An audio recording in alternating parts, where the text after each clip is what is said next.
दो चर वाले रैखिक समीकरण क्या होते हैं? जैसे एक समीकरण बताऊं, A X plus B Y plus C equal to 0। तो सुनिए, एक्स क्या है? चर। वाई क्या है? चर। तो दो चर हो गए। यहाँ पर क्या बोला गया? दो चर। तो दो चर हो गए, एक एक्स हो गया चर, एक वाई हो गया। और रैखिक समीकरण, रैखिक क्या होते हैं? जिस चर की घात कितनी हो? एक। तो दोनों की एक एक घात है, इसलिए कैसा हो गया? रैखिक समीकरण। क्यों हुआ? क्योंकि बराबर का चिन्ह लगा हुआ है। मेरी बात सुनिए, मैं इसी समीकरण से सब चीजें बता रहा हूं। चर कितने? दो। बराबर चिन्ह लिखा है, इसलिए कैसे हो गए? समीकरण। रैखिक क्यों हुआ? क्योंकि दोनों की पावर कैसी है? एक। जब भी एक पावर हो जाएगी, दो चर हो जाएंगे, तो क्या कहलाएगा? बराबर का चिन्ह आ जाएगा, तो क्या कहलाएगा? रैखिक समीकरण। कितने चर वाला? दो चर वाला। तो दो चर वाला रैखिक समीकरण ये कितने? एक समीकरण है। यहाँ पर हम लोग दो की बात करें तो एक इसमें a1 मान लीजिए, इसमें b1, इसको c1। दूसरा मानिए a2 x plus b2 y plus c2 बराबर 0। एक समीकरण ये, एक समीकरण ये। कोई भी समीकरण होता वो हमेशा क्या ड्रॉ करता है? रेखा। क्या प्रदर्शित करता है? रेखा। तो एक रेखा तो ये बनाएगा और दूसरी रेखा कौन बनाएगा? ये। जब कहीं पर दो रेखाएं होंगी, कितनी? दो रेखाएं होंगी, तो दो रेखाओं में संबंध क्या होता है? इन दो रेखाओं के बीच संबंध क्या है? इन दो रेखाओं के बीच संबंध क्या है? तो वो संबंध हम लोग देखेंगे। तीन संबंध होते हैं। कितने संबंध होते हैं? तीन। नंबर एक, अगर संबंध की बात करें, हालांकि मैं डिटेल से बता चुका हूं, एक बार फिर से मैं शॉर्ट में बता रहा हूं। क्या है एक संबंध? क्या होता है? अगर ये देखो, ये a1 है, क्या है? a1 क्या है? x का गुणांक। b1 क्या है? y का गुणांक। a2 क्या है? x का गुणांक। b2 क्या है? y का गुणांक। c1 क्या है? अचर। c2 भी क्या है? अचर। सब चीजें जानिए। सुनिए, अगर कंडीशन ये है a1 अपान a2 बराबर b1 अपान b2 बराबर नहीं है, क्या है? बराबर नहीं है। ये बटे में ये बटे में ये, अगर दोनों बराबर में नहीं है तो रेखाएं प्रतिच्छेद करेंगी। क्या करेंगी? प्रतिच्छेद करेंगी। मेरी बात सुन लेना, मैं बोल दूंगा आगे। रेखाएं प्रतिच्छेद करेंगी और रेखा का क्या होगा? एक अद्वितीय हल होगा। कैसा होगा? अद्वितीय हल। मतलब क्या है? इन रेखाओं का केवल एक हल होगा, कोई दूसरा हल नहीं होगा। अर्थात बात ये कि x और y का केवल कितना मान संभव है? एक। x का एक मान आएगा, y का भी कितना आएगा? एक मान आएगा। वैल्यू मतलब ये मत सोच लेना उसकी वैल्यू एक आएगी, नहीं, एक मान आएगा। x का कितना मान आएगा? एक। y का कितना मान आएगा? एक। आ मीन्स होता नहीं, द्वितीय मीन्स होता दूसरा, अर्थात इसका कोई दूसरा हल नहीं है। केवल कितना हल है? ये कंडीशन कब के लिए होगी? जब रेखा प्रतिच्छेद करेंगे तब आप कौन सी कंडीशन लगाएंगे? क्या समझ में आ गया? a1 upon a2 does not b1 upon does not equal b1 upon b2। जब रेखा प्रतिच्छेद करेंगी अद्वितीय हल होगा। सेकंड देखिए, अगर सेकंड कंडीशन क्या होती है? यदि a1 अपान a2 बराबर b1 अपान b2 बराबर c1 अपान c2। ध्यान से सुन लेना, बहुत सारी चीजें यहाँ पे लिखवाने वाला हूँ। रेखाएं कैसे करें? प्रतिच्छेद। इसमें रेखाएं कैसी होंगी? रेखाएं संपाती होंगी। कैसी होंगी? संपाती मीन्स क्या होती है? हर जगह पर मिलेंगे, ओवरलैप करेंगे। जब रेखाएं ऐसे हो जाए, एक दूसरे के ऊपर मिल जाए, जैसे एक रेखा ऐसे गई, दूसरी भी इसके ऊपर चली जाए, तो रेखा क्या कहलाती है? संपाती। रेखाएं कैसे होंगी? संपाती। और क्या होगा? इसके क्या अद्वितीय हल होगा, अर्थात इसका एक हल होगा। क्या होगा? एक। इसके क्या होंगे? अनेक हल होंगे। अनेक हल होंगे। अनेक हल। ठीक है ना? क्या बात समझ पाए? अभी तक मैंने दो चीजें बताई हैं। जब ये कंडीशन लगे तब रेखा केवल एक बिंदु पर काटेंगे, मतलब एक रेखा ऐसे है तो दूसरी ऐसे आएगी, केवल एक बिंदु पर कट कर रही है। और ये रेखाएं काटेंगी थोड़ी, एक मान ली ये लाइन गई तो दूसरी इसके ऊपर ऐसे चली जाएगी। ठीक है ना। जैसे एक ये जाएगी तो दूसरी ऐसे जाएगी इसके ऊपर, ठीक है ना, ओवरलैप करेगी तो वो क्या कहलाएगी, संपाती। कितने हल होंगे, बहुत सारे हल होंगे, अनेक हल होंगे। कंडीशन क्या है, a1/a2 b1/b2 बराबर c1/c2, तीनों कैसे होते हैं, बराबर होते हैं। तीसरी कंडीशन क्या है, जब कंडीशन आपको ये दिखे a1/a2 बराबर b1/b2 डज नॉट c1/c2, ये पहला तो बराबर होता है लेकिन दूसरा वाला बराबर नहीं होता है। तो इस समय क्या होता है, रेखाएं समांतर होंगी। कैसी होंगी, समांतर। क्या होता है, अगर एक रेखा ऐसी जा रही तो दूसरी कैसी जाएगी, ऐसे।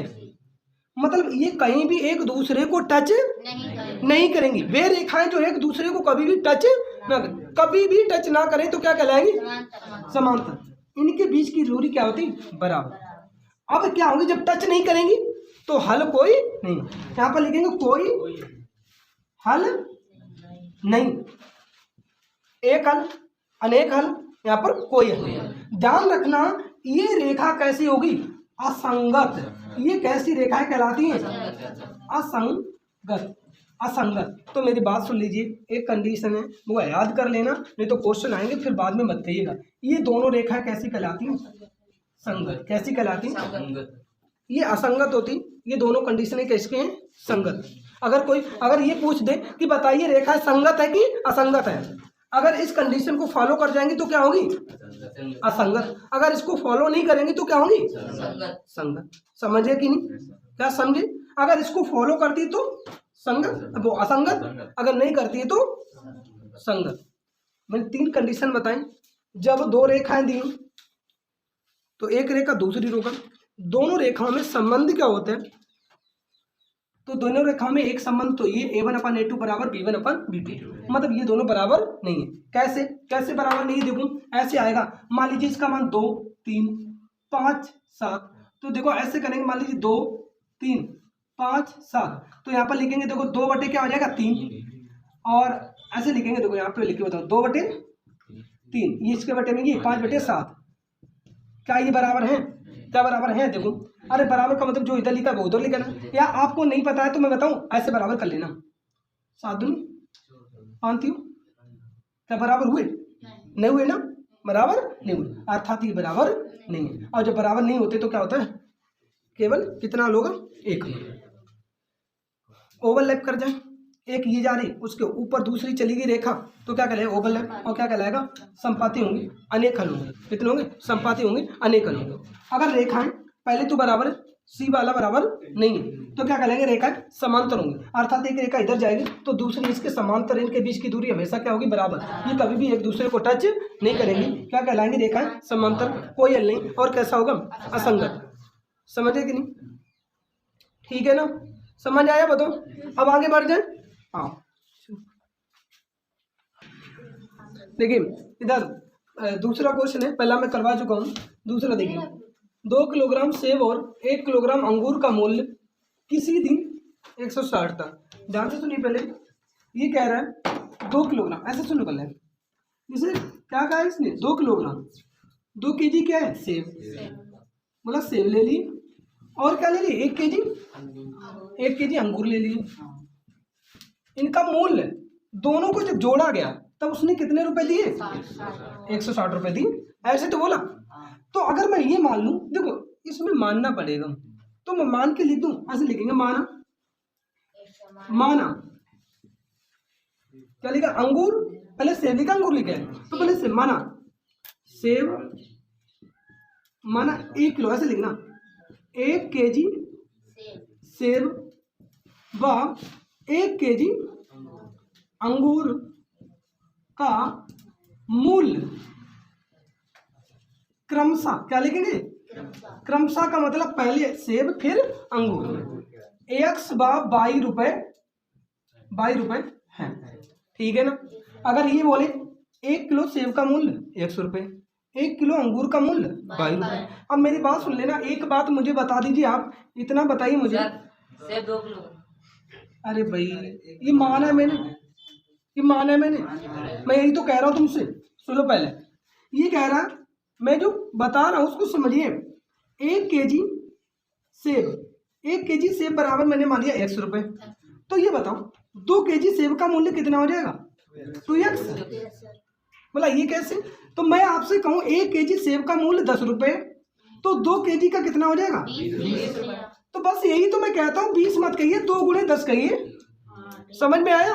अगर मैं कह दूँ 5 किलो का तो 5 गुणे 10, तो ये क्या है? 2 गुणे x ही तो है, तो इसी को तो 2x लिखा जाता है। क्या समझ गए? अगर इस तरह से समझ चुके तो बताओ। अब मैं यहाँ पर लिख दूंगा, छोटे शब्दों में लिखूंगा ताकि पेज कम, अगर हाँ पेज कम खराब हो हमारा। केस आपके लिए पेज, मेरे लिए बोर्ड। केस 1, केस फर्स्ट क्या है बताओ? प्रश्न अनुसार आप लिख देना। यहाँ पर क्या लिख देंगे? प्रश्न अनुसार। केस 1, केस 1 क्या था? 2 kg, तो 2 kg क्या है? 2 kg क्या है बताओ? सेब। तो सेब का क्या मूल्य था? तो 2x मूल्य हो गया। और 1 kg अंगूर बाई, दोनों का मूल्य जोड़ा गया तो कितना हो गया? 160। तो कंडीशन 1 हो गई कि नहीं? इसी प्रकार केस 1 हो गया। तो केस 2 समझ लेना भाई साहब, मैं कम लिख रहा हूँ तो वो आप लिख सकते हैं, ऐसी कोई बात नहीं है। अब यहाँ पर क्या बोला? 4 kg क्या चाहिए? सेब। तो सेब का मूल्य तो 100, और 2 kg अंगूर बाई, दोनों को, इसका मूल्य ये रुपए तो है और ये रुपए, दोनों को जोड़ो कितना हो गया? 300। कंडीशन क्या हो गया? सेकंड। मतलब यहाँ तक समझ में आया? तो ये इनका हो गया बीज गणितीय रूप। ये बात जो पूछी गई थी वो तो मैंने बता दी। अब कौन सी बतानी है? ज्यामिति। अब ज्यामिति क्या होती है बताया था आपको। पहले तो आप ये कीजिए, इनको ग्राफ द्वारा हल कीजिए। पहले इसके लिए ग्राफ बनाइए, इसके लिए ग्राफ बनाइए। अगर मैं इसके लिए एक समीकरण बनाऊं, या ऐसे करके देखूं, समीकरण इसके लिए बनाऊं,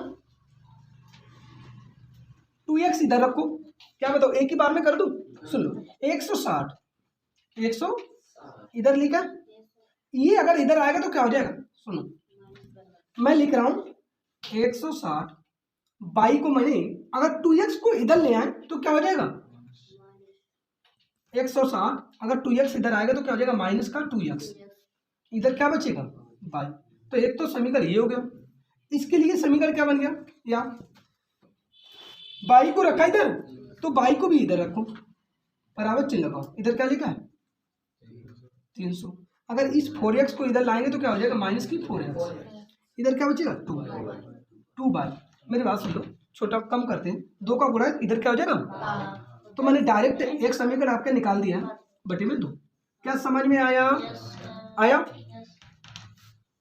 अब हम लोग क्या बनाएंगे? ग्राफ बनाएंगे भाई साहब। इतना छोटा ग्राफ ऐसे बना दे, ऐसे बना दे, ऐसे बना दे। ऊपर क्या लिखा है? बाई। तो क्या बताऊं, ग्राफ नहीं बन रहा है भाई। ऐसे बताओ कैसे ग्राफ बनाएंगे? तो यहाँ पे क्या लिखा है? बाई। तो बाई को तो ऊपर रखना और एक्स को क्या रखें? नीचे। एक्स ना रखें तो ऐसे सुनो, बाई बराबर क्या लिखेंगे? इस समीकरण के लिए ऐसे लिख देना, समीकरण 1 के लिए, समीकरण 1 के लिए बाई बराबर क्या लिखा है? 160 माइनस की 2x। क्या लिखा है? 2x। तो ऊपर क्या लिख लें? x। क्या लिखे? सुनो, मैंने उस दिन बताया था इसकी वैल्यू रखनी। क्या रखनी? वैल्यू। हम लोग कम वैल्यू रखते हैं। उस दिन मैंने कितनी रखी थी? 4-5 रखी थी। अभी मैं कितनी वैल्यू रखूंगा? 2 वैल्यू रखूंगा। तो सुनो मेरे बात, x का मान मैंने क्या रख लिया? 0 रख लूं। x का मान 0 कहाँ पे रखना है? यहाँ पे। तो 0 में गुणा क्या हो जाएगा? 2। तो 2 का 0 में गुणा करेंगे क्या आ जाएगा? 0। और 160 से 0 का क्या बचा? 160। 160 ही तो बचा। अब इसी प्रकार अगर इसका मान मैं रख लूं 1, कितना रखा मैंने? 1। यहाँ पे 1 रखो तो 2 एकन 2 हो जाएगा, और माइनस के 2 है। 160 से 2 चले जाएंगे, कितना? 158। क्या समझ में? इसी प्रकार इसको, कौन से वाले ग्राफ को? इस वाले ग्राफ को बनाओ। तो नीचे क्या था बताओ? बाई बराबर क्या लिखा है? 300 माइनस की 4x बटे 2। यहाँ पे क्या रख लेंगे? x का मान क्या करेंगे? 0। ध्यान से सुनो, 0 का यहाँ पे गुणा कराएंगे 0 हो जाएगा, और 300 से 0 गए तो 300 बचेंगे। ऊपर 300, नीचे 2, और 2 का भाग 300 में देंगे, कितना बचेगा? गुड है कि नहीं? अब इसके बाद क्या हुआ? 1 रखेंगे, यहाँ पे 1 रख लो। 4 एकन 4, 300 से 4 गए 200, 96, और 296 में 2 का भाग दे दीजिए, कितना आ जाएगा बताओ? 148 हुआ, 148। अरे भाई यहाँ पे 1 रखे, यहाँ पे 148। क्या समझ आ गया? अब मैं देखो क्वेश्चन कर रहा हूँ इरेज, और मैं बना रहा हूँ ग्राफ। क्या बना रहा हूँ? ग्राफ। देखो ग्राफ कैसे बनेगा, तो ग्राफ बनेगा ऐसे, ग्राफ बनेगा ऐसे। अब देखो यहाँ पर वैल्यू क्या लिखी, 160 ये लिखी, इसको 0 मानो। यहाँ पे क्या होता है 0। पहली वैल्यू मैं यहाँ पे टच करा रहा हूँ 150, कितना 150, वैसे 140 ले लीजिए, इतना कितना थी 140, 140, 145, 150, 155, 160 ऐसे करके, ठीक है ना। इधर भी ऐसे 140, मतलब यही वैल्यू इधर रखना है, 140, 145, 150 ऐसे कर लें। अब देखो यहाँ पर हमारी वैल्यू क्या आई है, पहली वैल्यू क्या है 0 से 60, तो ये वैल्यू x के, ये x अच्छा होता है कि नहीं, ये y अच्छा होता है, तो x पे कितना जाना है 0, मतलब कहीं जाने नहीं, y पे कितना जाना 60 कितना यहाँ पे आएगा, ऐसे मान ले 160, ये है 160 मान ले, वैसे एक खाना हो जाता ऊपर, तो यहाँ पे मान ले 55 और यहाँ पे मान ले 150। तो अब देखो x से 60 पे गए तो ऐसे तो मिलेगी, तो एक लाइन तो ऐसे हो गई, और दूसरा पॉइंट हमारा कौन सा हो गया 1 से 58, तो एक तो ये, और 58 कहाँ पे जाना इसमें, तो 158 ऐसे ही तो होगा यहाँ पे, तो यहाँ पे ऐसे देखो, इसको ऐसे बढ़ाएंगे और इसको ऐसे बढ़ाएंगे, तो ये पॉइंट ऐसे मिलेगा, यहाँ पे 1 जाना था। अरे भाई तो 1 तो बहुत, ये तो 140 है, तो 1 कहाँ पे आएगा, यहाँ कहीं आएगा ऐसे, तो यहाँ पे ऐसे जाना है, तो एक बिंदु ये मिला, एक बिंदु ये मिला, इन दोनों रेखाओं को मिलाएंगे तो एक रेखा ऐसी निकल आएगी, पहली रेखा। दूसरी रेखा 0 से 150, तो 0 और 150 बाई पर जाना, 150 ये आ गया, ये वाला पॉइंट, ये वाला पॉइंट है कि अगला पॉइंट क्या है 1 से 148, तो एक तो यही होगा 148, तो 150 से नीचे ही तो आएगा यहाँ पे, तो यहाँ पे ऐसे टच करेगा, ऐसे टच करेगा जैसे ऊपर पास में, फिर इन दोनों को ऐसे कर देना, ये हो गया आपका ज्यामितीय प्रदर्शन। ये क्या हो गया बीजगणितीय प्रदर्शन, ठीक है, बहुत आसान है, एक बार देख लें, ना लगे फिर बताएंगे। चलो क्वेश्चन नंबर 3 लिखे हैं, क्वेश्चन नंबर 3 देखिए, 2 रेल पटरियां, सुनिए भाई, 2 रेल पटरियां समीकरण, तो पहला समीकरण दिया है ax प्लस 2y माइनस की 4 इक्वल टू 0, ये समीकरण 1 है, तथा दूसरा समीकरण क्या दिया है 2x प्लस 4y माइनस की 12 बराबर 0। इधर देखिए भाई, अगर इस समीकरण से, देखिए इस समीकरण से मैंने x को यहीं पे रखा, ऐसे पकड़ा, ये बराबर चिन्ह लगाइए, लगा लिया, इस चीज को इधर ले जाएंगे तो प्लस का कैसा हो जाएगा, और ये माइनस का कैसा हो जाएगा। क्या इतनी चीज समझ में आ चुकी है?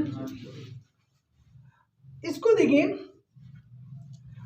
यदि मैं एक चीज आपको बताऊं, ये देखिए समीकरण लिखा है 2 का भाग जा रहा है, 2 एकम 2, 1 बार, 2 दूना 4 और 2 6 12, अर्थात ये समीकरण बन चुका है x प्लस 2y माइनस की 6 बराबर 0। यही तो बना है, जब भी कहीं पे सभी का भाग चला जाए तो दे दे इसे, यहाँ पे 1 लिखा था तो 1 ऐसे। अब देखो अगर x की वैल्यू निकालूं तो ये इधर जाकर क्या हो गया -2y और प्लस का 6। क्या समझ में आया? अगर मैं इसके लिए ग्राफ ना, वो चार्ट बनाऊं, ऐसे छोटा सा बना लीजिए, 2 वैल्यू रखनी हमको, केवल कितनी 2 वैल्यू, ऐसे बनाइए, ठीक है, ऐसे। यहाँ पे क्या लिखा है बाई, तो जो इधर लिखा हो वो रखे ऊपर, जो ये लिखा है वो कहाँ रखेंगे नीचे। x बराबर क्या है देखो माइनस की 2y प्लस का 4। वैल्यू कौन कौन सी रखनी बता दीजिए मुझे। एक तो मैं 0 ले लूँ, अगर यहाँ पे 0 कर दो, देखो बाई का मान 0 कर दिया, 0 का 2 में गुणा होगा तो 0 बचेगा केवल 4, तो कितनी वैल्यू आई 4। 1 रख लूँ तो 2 एकन 4 से 2 चले जाएंगे माइनस के, कितने बचेंगे प्लस का 2 बचेगा। इसमें देखिए इसी प्रकार इसके लिए अगर बनाऊं, इसके लिए मैं चार्ट बनाऊं, ये समीकरण 1 के लिए, किसके समीकरण 1 के लिए, समीकरण 2 के, अब देखिए देखो समीकरण 2 के लिए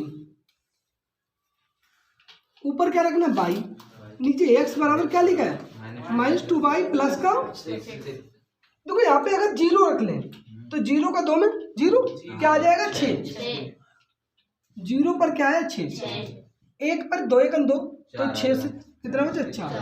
क्या समझ गए? ऐसे ग्राफ खींचिए, ऐसे x dx बाई, ध्यान से सुनिए पहले, मैक्सिमम वैल्यू कितनी है 4 और 6 है, तो 6 खाने खींच लीजिए, 1 2 3 4 5 6, 1 2 3 4 5 6, 1 2 3 4 5 6, माइनस पे नहीं जाना, माइनस पे भी आप चाहे तो कर सकते हैं। पहली वैल्यू क्या है 0,4, ध्यान दीजिए x का मान कितना है 4, इसका मान कितना 0, पॉइंट बता रहा हूँ पॉइंट कैसे रखेंगे, देखो x का मान कितना, बाई का मान कितना 0, तो बाई पे जाना तो किस पे जाना है x पे, कहाँ 4 है यही तो है, अर्थात ये वाला पॉइंट आपका पता क्या कहलाएगा, वो 4,0, बोला सर ये कैसे लिख दिया, मैंने कहा पहले क्या लिखा जाता है x, बाद में क्या लिखा जाता है बाई, तो देखो x का मान 4 ही तो है, समझ गया कि नहीं। दूसरा पॉइंट 1 का मान क्या है 2, 1 किस पे जाना बाई पे, तो यहाँ पे चले गए ये लोग आ गए, और इस पे कितने 2 चले गए 2, तो इसको इधर ऐसे बढ़ाएंगे ऐसे डॉट डॉट करके, और इसको इधर, दोनों जहाँ पे कट कर जाएंगे वो बिंदु ही क्या होगा 1,2, लेकिन ध्यान रखना पहले क्या लिखा जाएगा तो 2,1 होगा। क्या समझ में आ गया? आपको 2 बिंदु मिले, एक ही है, स्केल रखिए और इन दोनों बिंदुओं को ऐसे मिला दीजिए, तो ये आपकी रेखा हो गई। इस रेखा का नाम पता है क्या होगा, इस रेखा का नाम ये वाला होगा x बराबर -2y + 4। क्या समझ में आया?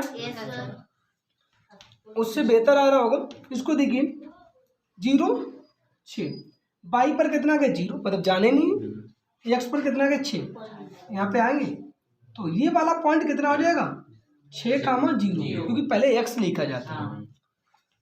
अब दूसरा पॉइंट क्या 1,4, तो पहले इस पे 1 गए, 1 ऐसे तो बढ़ाएंगे, और 4 ये 4 को तो ऐसे बढ़ाएंगे, ये बिंदु मिला कि नहीं मिला, तो इस बिंदु को पता है क्या कहेंगे 4,1, समझ गए। अब इन 2 बिंदुओं को ऐसे पटरी रख लेना, देखो ऐसे स्केल रखना ऐसे, और फिर ऐसे करके ऐसे लाइन ड्रॉ कर देना, और ये लाइन क्या बताएगी, ये बताएगी x बराबर -2y। क्या समझ चुके हैं बताओ? इतना दर्शाना, ये ज्यामिति प्रदर्शन होता है, और ये वाला बीजगणित, तो बीजगणित तो इसमें दिया था, ज्यामिति निकालना था, ठीक है ना, कर लीजिए।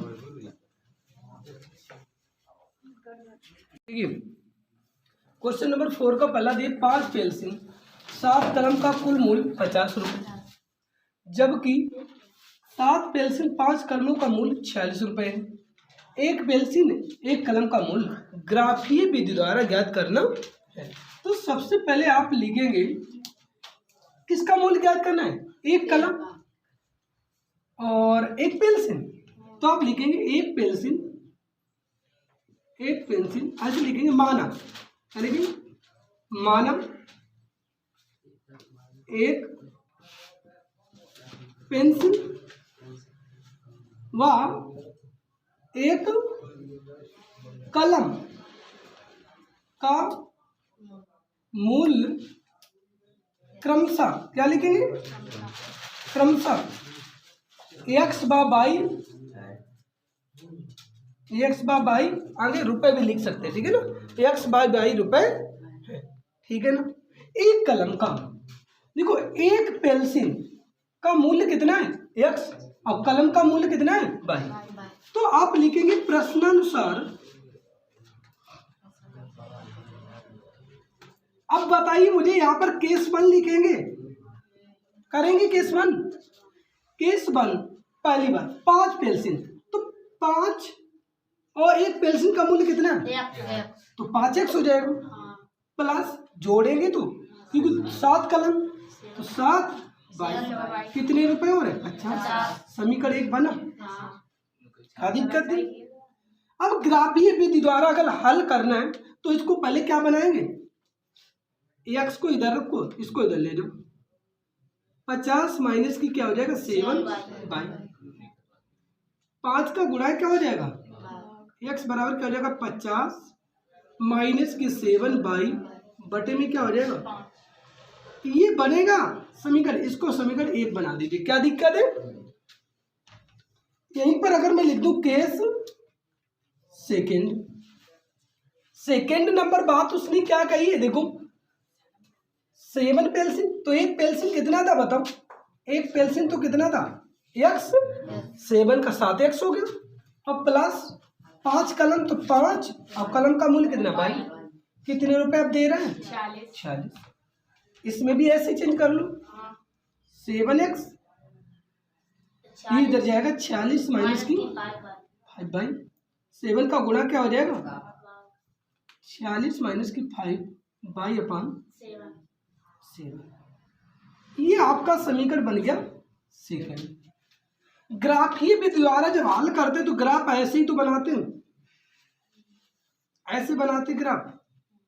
यहाँ पर लिखेंगे, ऊपर देखो क्या लिखा बाई, तो ऊपर बाई लिखना, नीचे क्या लिखना है x, और x बराबर क्या है 50 माइनस की 7 बाई बटे 5।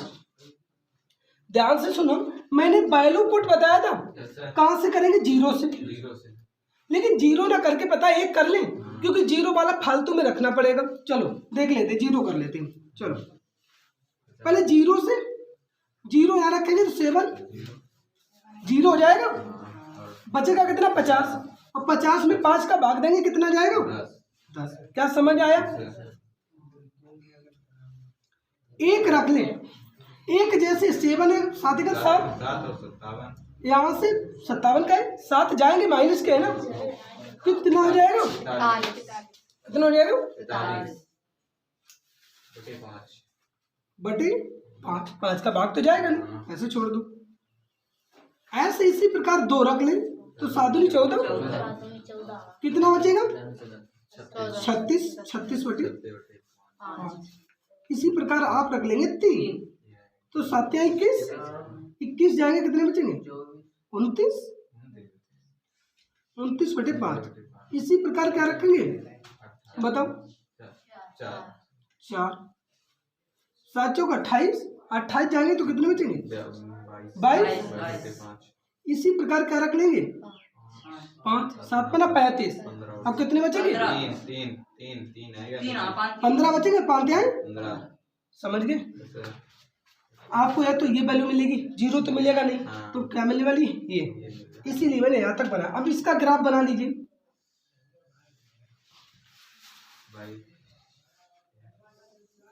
ऊपर बाई, ध्यान रखना इधर x है तो इधर भी x ही होना चाहिए सेम।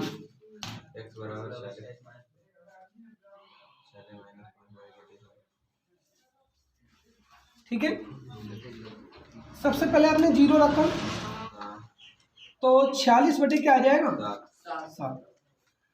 1 रखो, 5 अगर 5 से चलेगा कितने 41 बचेंगे, तो भाग जाएगा नहीं। 2, 5 दूनी 10, 36 बचेंगे, भाग जाएगा नहीं। कितना आ जाएगा 3, 15, कितने बचेंगे 31, और उसके बाद रखेंगे 4, 4 पंचे 20, 26 बटे 7। अब रखेंगे 5, 25 और 21 बचेंगे 7 3। अब ये देखो, आपको ऐसे वैल्यू रखना, कहाँ तक रखना जहां तक वैल्यू सेम ना आ जाए। देखो ये वाली वैल्यू आपको सेम मिल रही कि नहीं, दोनों में, एक ये वाली और इसमें देखो एक जैसी मिल जाए, एक जैसा मिला और जो एक जैसा मिल जाता भाई हमारा क्या मान हो जाता है, अतः लिखेंगे ये बाई का मान क्या आया, बाई बराबर 5, देखो दोनों में 5 आया, और x बराबर क्या आया, दोनों में एक जैसी वैल्यू होनी चाहिए 3, तो बाई क्या है, बाई क्या है, किसका मूल्य था ये, किसका मूल्य बाई, कलम का, तो ये कलम है और ये क्या है, तो एक पेंसिल कितने रुपए की मिल रही है, 3 रुपए की, कलम कितनी मिल रही है, 5। समझ गए। ये किन्हीं दो समीकरणों को, कौन से समीकरण, जो दो घातीय होते हैं और कैसे होते, रैखिक, दो घातीय रैखिक समीकरणों को हल करने की कैसी विधि है, ग्राफीय विधि। इसी ग्राफीय विधि बोला जाता है। 4 विधियों से हल करना सिखाएंगे। पहली विधि मैंने आज बता दी, कौन सी विधि है, ग्राफीय विधि, ठीक है ना, कर लीजिए।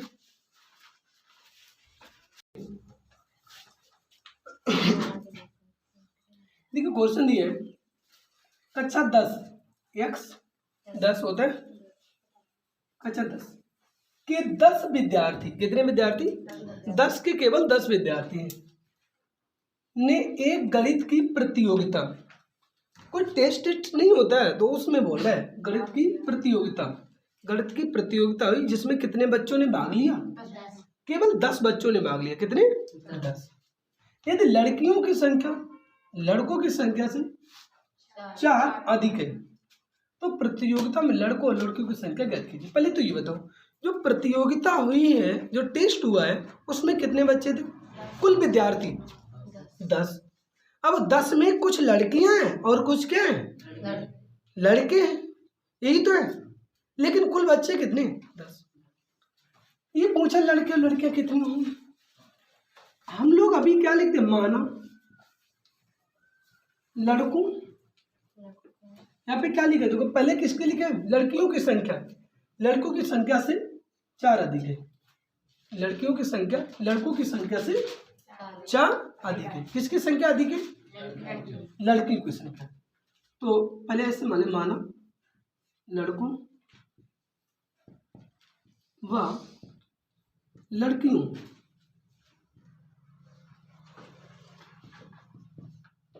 की संख्या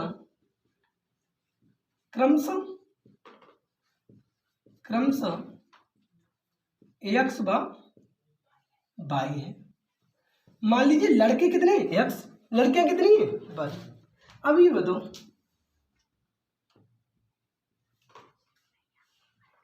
आप एक बात ध्यान से देखिए, अगर मैं बोलूं केस 1 बोल दूं, केस 2 बोल दूं, केस तो है नहीं, एक ही केस है तो केस मत बोलूं। आप ये देखो, इसने ये कहा है ये लड़के और ये लड़की, या ऐसे कह दो ये लड़कियां और ये लड़के, क्या दोनों बराबर हैं, नहीं। मतलब क्या कह रहा, जाना कौन, ये देखो क्या है, लड़के और ये लड़की। ये बताओ लड़कियों की संख्या लड़कों की संख्या से 4 अधिक है, तो अधिक कौन है, लड़की, कम कौन है, यही तो कम है, कितने कम है, कितने कम है, 4। अगर इसको 4 दे दें तो क्या हो जाएंगे दोनों, तो अभी तो बराबर थे नहीं, लेकिन अब बराबर हो गए। क्या समझ में आया, नहीं आया भाई, मेरे पास क्या थे, मेरे पास थे बच्चे, लड़कियां लड़के, क्या मैं बराबर लगा दूं, बिल्कुल नहीं, क्यों, बराबर तो है ही नहीं। इसने कहा लड़कियां ज्यादा हैं, कितनी, 4, तो 4 अगर मैं लड़कों को बढ़ा दूं तो लड़के लड़के आप क्या हो गए, क्या समझ गई बात को, जो यहाँ पे कहेंगे उतनी उल्टी साइड में जोड़ा जाता है। लड़कियां जाना तो जोड़ना किसमें, लड़कों में, अगर लड़के जाना होता है तो किसमें जोड़ना है, लड़कियों में, समझ गए। समीकरण 1 बना। आप ही बताओ लड़के प्लस लड़कियां दोनों को जोड़ दो, कितने होंगे, भाई टोटल 10 ही तो विद्यार्थी भाग ले रहे, बताओ ना समझ में आया। यहाँ पर बाई का मान निकाला तो यहाँ भी किसका मान निकालेंगे, बाई का। ऐसे यहाँ ना लिख के मैं यहाँ लिख लूँ, देखो ध्यान से, तथा x प्लस वाई बराबर कितना होना चाहिए 10। अब यहाँ पे अगर y का मान निकाले तो 10 माइनस ये इधर जाएगा तो क्या हो जाएगा x हो जाएगा कि नहीं हो जाएगा। और एक समीकरण ये बना, इसका ग्राफ अगर बनाओ तो ऐसे तो बनेगा, ग्राफ बनेगा। ग्राफी विद्युता हल कर ले, वैसे तो कोई भी विधि कर लो, लेकिन यहाँ पर हम ग्राफ ही बताएंगे क्योंकि ग्राफी पहले बताई थी। यहाँ पर क्या लिखा है x, तो ऊपर x नीचे x प्लस 4 वैल्यू रखें 0। यहाँ पे 0 करेंगे तो y का मान कितना आ जाएगा 4, 1 करेंगे तो कितना आ जाएगा 5, 2 करेंगे कितना आ जाएगा 6, 3 करेंगे कितना आ जाएगा 3 और 4 7, 4 करेंगे तो 8, 4 और 4 8, इसी प्रकार 5 करेंगे तो 9, इसी प्रकार अगर 6 करेंगे तो कितना आ जाएगा, इतना ही कर ले। अब इसमें कर ले, इतना करना भी नहीं पड़ेगा। क्या है बाई, तो बाई कहाँ पर रखेंगे नीचे, यहाँ पर x कितना रखें 0, 0 रखेंगे कितना है 10, 1 रखे कितना आया 9, 2 रखे कितना आया 8, 3 रखे कितना आया 4 रखे कितना आया 5 रखे कितना आया, कोई मैच ना कर रहे हैं। 4 पे 6, 4 पे 8 है, 1 पे 5 है, 2 पे 6 है, 2 पे 8 है, 3 पे 7 ही ना मैच कर रहा, तो 3 पे 7 तो आगे बढ़ाई क्यों, हमको वहां तक लिखना जहां तक मैच कर जाए, खत्म। तो अब देखो समझ गए, x क्या थे, x बराबर क्या थे, x थे क्या लड़के, लड़के कितने आ गए 3 है ना, लड़के बाई बराबर क्या थी लड़कियां कितना होगा 7। देखो लड़कियां कितनी जाना है 4 ही तो जाना है, नहीं समझे, आसान है कर लीजिए। अरे देखिए ये क्वेश्चन दिया 5वें का फर्स्ट, इधर देखिए ये 5वें का फर्स्ट दिया 5x माइनस की 4y प्लस का 8 इक्वल टू 0, समीकरण नंबर 1 ये 7x प्लस का 6y माइनस की 9 इक्वल टू 0, समीकरण सेकेंड। और इसमें पूछा क्या गया है, ये पूछा गया कि ये बताइए ये दोनों रेखाएं, ये क्या है, एक ये रेखा एक ये रेखा, तो ये रेखाएं क्या करेंगी प्रतिच्छेद करेंगी, प्रतिच्छेद करेंगी या समांतर होंगी, समांतर या क्या होंगी संपाती। मतलब ये रेखाएं कैसी होंगी ये आपको चेक करना है। आप ये बताइए पहले तो, सबसे पहले ये क्या बताओ, इस समीकरण की तुलना किससे करेंगे, a1x plus b1y plus c1 बराबर 0, और इसकी तुलना किससे करेंगे a2x plus b2 plus c2 बराबर 0 से करेंगे।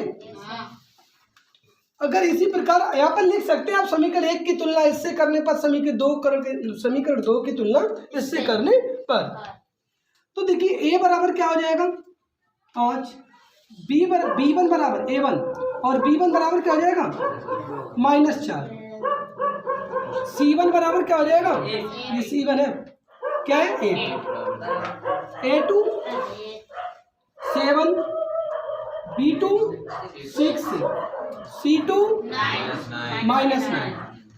अब आपसे पूछा है कि ये क्या है, तो मैं कहता हूं आप सबसे पहले सूत्र ये लगाएंगे कौन सा, a1 अपान a2, b1 अपान b2, c1 अपान c2। आप चेक ना करें पहले, ठीक है ना, पहले बराबर है या वो मत लगाएं, बाद में मैं बताता हूँ। देखो a1 का मान क्या 5/7, यहाँ पर -4/6, और यहाँ पे ऐसे बराबर 8, देखो यहाँ पे क्या हो जाएगा 8/-9। अब ये बताइए मुझे क्या, ये देखो 2 2 2 1 2 2 4 2 3 6 गया ना बात, अब इसको यहाँ पे लिख लूं, ये क्या हो जाएगा 5/7 माइनस की 2/3 और ये हो जाएगा, देखो ये किसी से भाग जा रहा है, नहीं जा रहा, 8/-9। ये बताओ कोई बराबर है क्या? कोई बराबर आपको लग रहा है? कोई बराबर नहीं है, बराबर नहीं है, बराबर नहीं है। एक बात मैं पूछूं, क्या तीनों जगह ऐसा बराबर वाला चिन्ह सूत्र पढ़ा है? नहीं पढ़ा है, लेकिन 2 जगह पढ़ा है। कौन सा सूत्र पढ़ा है हमने? अगर मैं इसको हटा दूं, इसको, तो ये वाला पढ़ा है और ये वाला पढ़ा है। ये कौन सा था बताओ? पहला ही वाला तो था, पहला ही वाला था। अतः क्या लिखेंगे? अतः रेखाएं प्रतिच्छेद करेंगी। क्या करेंगी? अगर मैं एक शब्द और बोलूं कि ये बताइए समीकरण के कितने हल होंगे? एक हल होगा। कितना? एक हल। एक हल, एक हल। एक हल का मतलब क्या होता? अद्वितीय। अगर मैं ये पूछूं कि बताइए रेखाएं संगत होंगी कि असंगत, तो रेखाएं कैसी होंगी? संगत। असंगत कब होती? जब समांतर। तो समझ गए कि नहीं? आपको इस 5वें वाले में फर्स्ट, सेकेंड और थर्ड में यही करना है, चेक करना है। तो तीनों को रख के देख लेना, जो सूत्र आपका बन जाए। ठीक है ना? कर लो।